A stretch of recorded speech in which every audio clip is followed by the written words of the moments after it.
Every new car sold in the European Union has to watch the driver. Not the road, the driver. For drowsiness and for distraction. And working out whether your eyes are on the road means a camera pointed at your face every single time you drive. By 2026, that's every new car. That sounds like surveillance. It set off a wave of outrage online.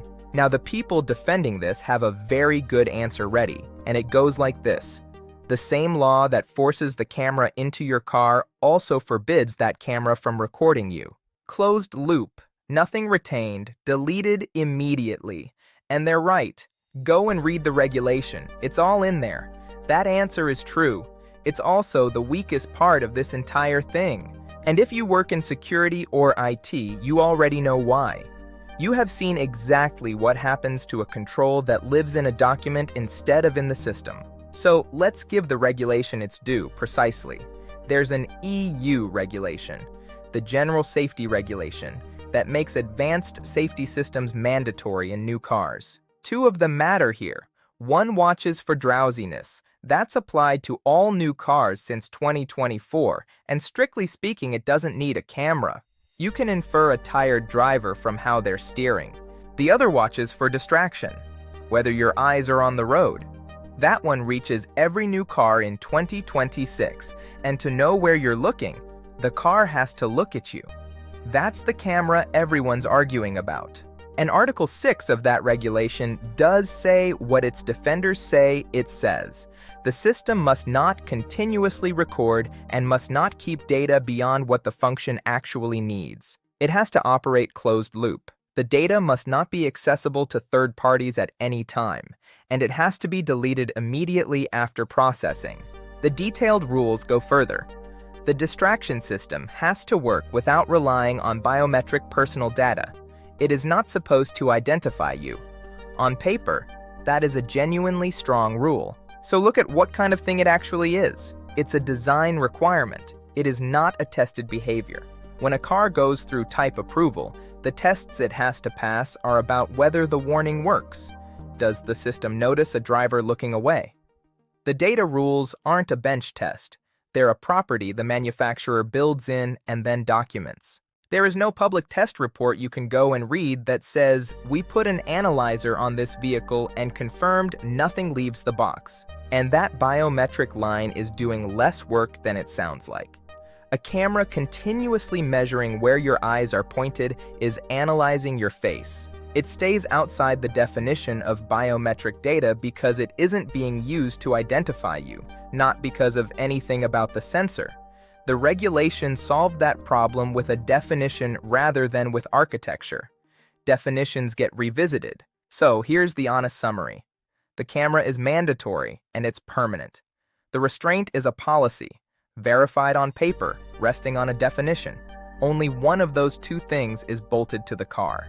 And this is the part that should actually bother you because the EU has done this exact thing before, and we know how it turned out. Go back to 2018. Every new car type sold in the EU had to include eCall, hardware that automatically calls emergency services when you crash. It needs your location. It needs a mobile connection. It is, physically, a tracking device that the law required in your car.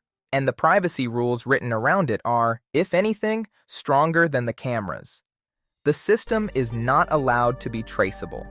It holds only the last few locations, wipes them continuously and automatically. If you'd read that in 2018, you would have said precisely what people are saying now. Relax, it's locked down. This is privacy by design. So, how are cars doing on privacy 8 years later? The Mozilla Foundation reviewed the major car brands and called cars the worst product category they have ever looked at in any review they've done. 84% of the brands they checked share personal data.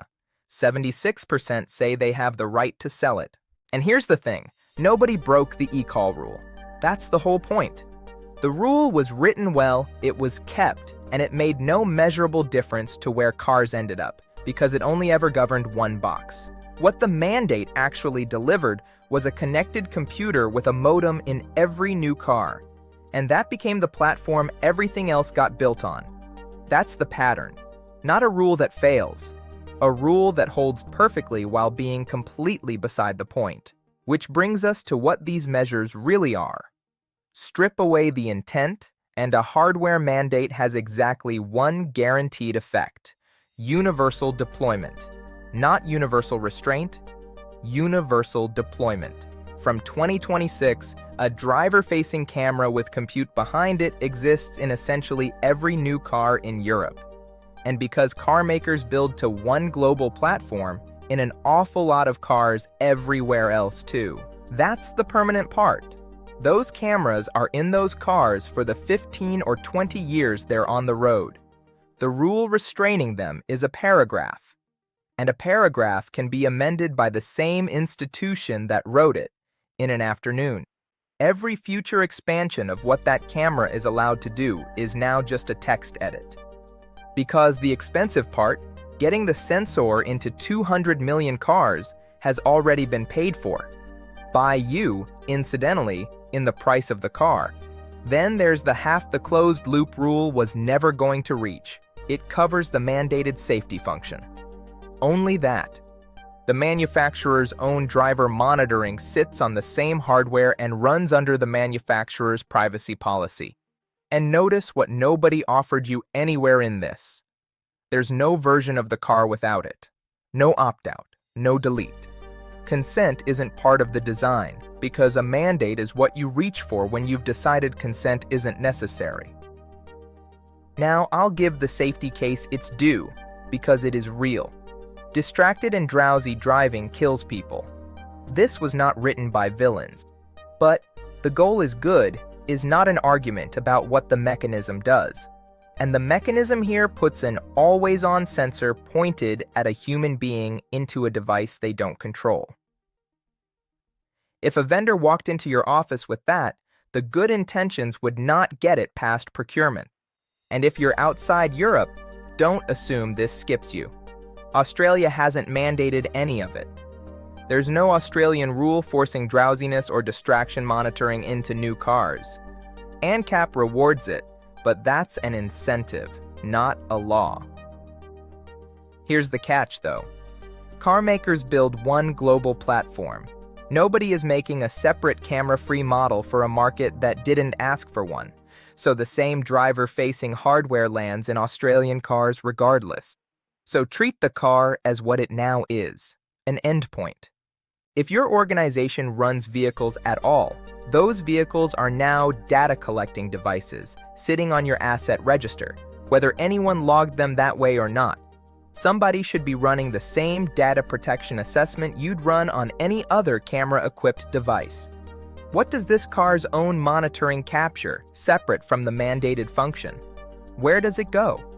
Who can pull it? That leads straight to the question worth asking when you're comparing vehicles or negotiating a fleet deal. Not, is there a camera?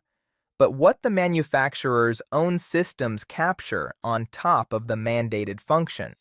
The wider thing to watch is the pattern, because cars are just where it surfaced first.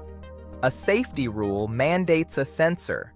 The sensor turns out to be a general-purpose data collection surface. You will see this again, in buildings, in wearables, in whatever ships with a mandated camera next. Governing a function is not the same as governing a device, and the device is the part that lasts. The camera in the new car isn't a problem because someone is watching you right now. It's a problem because it's there, it's permanent, and the only thing standing between it and everything it could become is one paragraph. That's dramatic. We cover AI and IT every week, practically, for the people doing the work. If that's useful to you, like and subscribe. It genuinely helps us reach more IT pros. See you next time.